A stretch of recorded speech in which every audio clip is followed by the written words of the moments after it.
Oh, howdy all, grab yourself a drink, it is time for some PathOfExile discussion. Yesterday, Grinding Gear Games announced the 3.20 End of League events, and today they published a follow-up FAQ with a whole bunch of information in it, as well as addressing some of the criticisms that have been thrown at these events online. Now, it is worth saying that every time GGG run an event, there will be people it doesn't gel with. You know, Endless Delve is a phenomenally popular event, and there's always people that look at it and go, oh, that's forced solo self-found, I'm not playing it. Likewise, Gauntlet.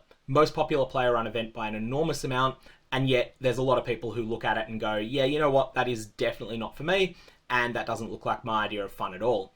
So some of these will simply not be for a given individual player, but there's a bunch of interesting stuff going on here, especially for people who want to step outside their comfort zone and maybe give coordinated group play a bit of a shot. Anyways, let's have a look through all of the FAQ stuff here. I will just add that the most important piece of news in this is that they are confirming the Leaguestart date now. The Leaguestart is actually going to be on Good Friday, United States time, Easter Saturday for those of you like me that are in Australia. This is not a good time for me. This means that I'm going to be missing Leaguestart because I've already committed to going away over that weekend, but that's the way things go. Haven't missed a Leaguestart since 3.4, but I think there'll be a lot of people in that category because Easter, at least in Australia, is a time a lot of people go away. Are there any special items to buy from the vendors in Ruthless with Gold? In addition to regular items, an NPC in each town now offers items you can gamble for using gold, so similar to Gwenin. So this is going to be an interesting dynamic. Ruthless is very, very tight on items and particularly crafting currency. Here, you're getting an item that has had a chance orb pre-applied to it, or some version of a chance orb anyway. I think the key things people will be looking for in Ruthless, though, are not actually equipable items. These are going to be skill gems that are things like auras, things you can't buy from Syosa. Also, it's going to be support gems, and it's going to be maps. Ruthless is very, very brutal on map sustain, and I think it will be really interesting to see what happens here, whether you can buy maps with gold. That is going to be a key turning point in how this league feels. If you can't buy maps with gold, then you're going to find that players are going to have to spend their first 50 to 80 Atlas points on increasing the amount of maps that drop in their maps, and only then, once they've done that, can they start speccing into additional league mechanics. On the flip side, if the NPC allows you to purchase maps or to purchase Kirak missions with gold or something along those lines, then you'll see a totally different dynamic to the core Ruthless experience. Really interested to see exactly what is available there, but the way that I read this at the moment is that it's going to feel pretty close to the base Ruthless, except that you'll have slightly more powerful items than you would have in base Ruthless. Is the Ruthless event voided? Yes. So this implies that they are intending for it to be a pretty severe divergence from the core Ruthless rule set. As a side note, I do think that they could safely have the Ruthless event be transferring into permanent standard. I don't think there's anything that would break there. There's a couple of things that you can get in Ruthless that don't exist anymore in the standard version of the game. So things like alchemical resonators, but alchemical resonators are broadly speaking worse than chaotic resonators, and they were available in standards history. And then there's a few other things like Syosa's uncarved gemstones, but those are pretty underwhelming and not something that I think anyone would be interested in taking back to standard with them, except maybe as a bit of a trophy. For that reason, I think it might be worthwhile GGG reconsidering this and changing it so that the Ruthless event is parented to permanent standard. That way, it's not going to break the economy of permanent Ruthless, but it will mean that if someone gets a Miracle Mage Blood drop, or a Miracle Headhunter, or a Miracle Mirror of Kalandra, that they can take that with them into the standard league. Can I play the group SSF events solo? So the answer is basically yes for one of them, and that is Krangled Passives, and you cannot play the other ones effectively because you're just not going to be able to kill monsters. Friendly Fire and Polarity are going to require at least 3 and 2 party members respectively in order for you to be able to deal any damage to monsters at all. Side note, I wonder how that's going to work on the Twilight Strand, but we'll see on that front. The Krangled Passive event, though, does not have those restrictions. It can be played solo, but I do think you might find it's fairly difficult solo, because in solo play, you're not going to be able to stack up as many auras as you can in group play. I do think that the Krangled Passive Tree event, you will get less character power out of your passive tree than you do in the base game, and in groups you'll be able to easily deal with this by stacking more auras in order to make up for the fact that, you can't get as much life on the tree as you normally could. So you'll have Grace from one player, Determination from another player, Discipline from a third player, but you're not going to be able to manage to do that if you're playing solo. What I think, though, is the real underlying question here is, I am normally a solo player. What should I do if I want to play in these events? And here the answer is going to be to find groups And the spots you're going to do this, there's a few of them. You could find groups on the PathOfExile forums. You could find groups in either of the main trade discords. So whichever you prefer to use, the Forbidden Trove or the PathOfExile Services Discord. And I expect you'll probably be able to find them in in-game chat channels in Sanctum Softcore Trade Enabled. I think that'll be the other spot that you'll be able to find people who are looking for a group to play these events themselves. Main thing you want to do when you're talking to another player to decide whether you're a good fit to play together, firstly, check if you play on the same servers, or at least if you have reasonable ping to each other's servers. You also want someone with a comparable amount of playtime and also comparable times of the day that they're looking to play. Obviously, you can't make some firm commitment of I'm going to be on exactly these hours because real life happens, but you do want to have a situation where people at least respect each other's time. And you can say, for instance, yeah, I work in Australia, East Coast in a 9-to-5 office job, and then someone else that says, hey, you know what? I work in a call center from midday to 8 p.m. in New Zealand. Once you factor in time zones, we have pretty compatible hours. Let's group together because we're likely to be online at the same time. And that's going to work for those players. Also, you want to have a comparable mindset about how hard you want to go. Are you looking to just keep grinding the event, trying to get a competitive time? Or on the flip side, are you just looking to have a little bit of fun playing through it once? If you're on the same page on all of these things, then definitely group with people you don't know. Maybe you'll make a friend, maybe you won't make a friend, but you'll just have a little bit of fun playing outside your comfort zone. In the group events, can accounts be added and removed from the private leagues freely so that more than the maximum number of allowed accounts can have participated in the private league over its duration? The answer here is no. No, you cannot do this. You cannot remove accounts from a private league during this event. Will these private league templates be added to the list of general private league modifiers? GGG say here that they're keen to continue to augment the list of private league mods, and some of these may make their way there in the future.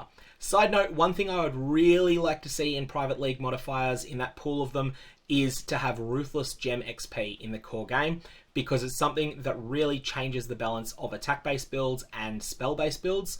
And I'd be really interested to see a large private league that was run with Ruthless Gem XP, but otherwise with the standard rule set of the base game, because I think it would be a very different meta to what you see in the normal game. How Mastery is going to work in the Krangled Passive skill tree event. So the Mastery locations are Krangled, their options are not. A Cold Mastery might be found in a tree location that in the normal game would be a Life Mastery, but it will have all of the normal options you would have in a Cold Mastery. For the Polarity event, if you're in a party of 2 players, can both players roll the same polarity? No, you can't. First player to enter an instance will be given 1 polarity, second player to enter the instance will be given the other. This is really important because otherwise you would end up in a situation where you just can't progress because everyone winds up RNG on the same side of the polarity divide and you're unable to beat this map that you've invested into or whatever. Why is there only one set Krangled Passive tree for all players instead of having a new randomized tree seed for each character? This really is a question between 2 different design ideas that GGG could have gone with. Do they want to have maximized chaos, or do they want to have maximized hidden information and a large community effort to work out that hidden information? Essentially, GGG have decided to go with the second option. Everyone gets the same tree so that everyone is trying to solve the same metagame. If it's popular, we'd like to run other variations in the future. Side note, I do expect that this event will be popular. I don't know exactly how well it will play out. I do think it'll be harder than the core game, but I don't think it'll be unimaginably harder, and I think that a lot of people will have a lot of fun with it because there'll be a bunch of wild stuff that is only possible during that event. Why are these events so niche? So let's start with GGG's answer first, then my own thoughts. We wanted to try some new things. Historically, our events have been focused on having the most broad appeal while also being achievable alongside our development schedule. Getting to experiment with new options means trying a few things that aren't necessarily for everyone, but that will give us good information for designing events in the future. At the very least, we're hoping that these events will be fun to watch, even if some players feel it's not conducive to their personal playstyle. So that's GGG's answer there. I actually think it's sort of a bit different to that. I think there's 2 real answers to this. Firstly, this is a tech demo for group self-found. I'm pretty sure that that's the intention, that they've been working on trying to improve the group play experience for PathOfExile 2, and that these are some of the changes that they've been working on under the hood, and that they wanted to do a tech demo with them and figured that this was going to be a good way to put out some events along the way. I think that's one of the reasons that they're doing it. Secondly, GGG have done a bunch of events in the past that felt on paper that they should be extremely niche. Consider, for example, the Gauntlet. Now, GGG aren't the only people behind the Gauntlet. Obviously, it's Zizaran's baby, but GGG are involved in running it, and it's the most popular player-run event by an enormous margin. Why is this? I think it's because it's so different to the core play experience of Path of Exile. This is why it attracts tens and tens of thousands of players every time it's run, including many players who know that they have absolutely no chance of winning any of the prizes. They're playing it because it just looks like it's fun and different and fresh. The same thing came up with Endless Delve. When Endless Delve was first run, it was like, oh my god, this is a forced solo self-found event. I'm not interested in solo self-found. Only 10% of the player base play solo self-found. But then people gave it a try. Some of those people may have decided, yeah, you know what, I'm glad I tried solo self-found, it's not for me. Others among them may have decided, hey, I just discovered my favourite new way to play the game. And I think that's what GGG are going for here with their group play focus, working on improving the multiplayer experience and also doing some real testing on it at the same time. One thing that I think is really important as well, a lot of people don't like playing multiplayer in Path of Exile because of computer performance issues. I do think that GGG's decision to finish these events at or before character level 90 is partly designed around that. The things that cause terrible computer performance in multiplayer are mostly the extreme particle spam that finished characters can pull off. Like when you're triggering spells every 150 milliseconds, and those spells have enormous increased area, and they also are triggering all sorts of other effects like heralds.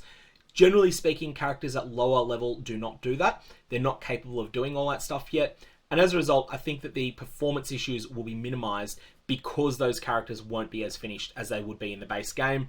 And that's going to mean that the play experience will be smoother. I do think there will be plenty of people who meet the system requirements for Path of Exile who can't really play in the Polarity event or the Friendly Fire event for these reasons.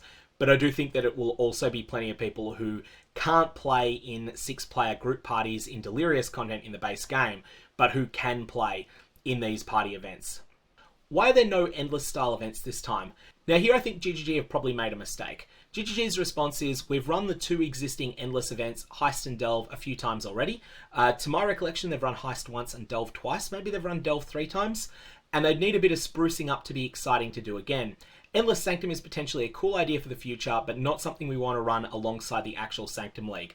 I think this misses the point of why running Endless Delve would have been a good idea. I don't think that you would be running Endless Delve for the benefit of the people who played it the last 2 times it was available. I don't think many of those people would play it. I think you would be running Endless Delve for the people who missed out on it the last time that it was running. People who work in an industry like retail that gets much busier in November and December, those people probably missed out on Endless Delve the last couple of times, or if they got to play it at all, it was pretty minimal.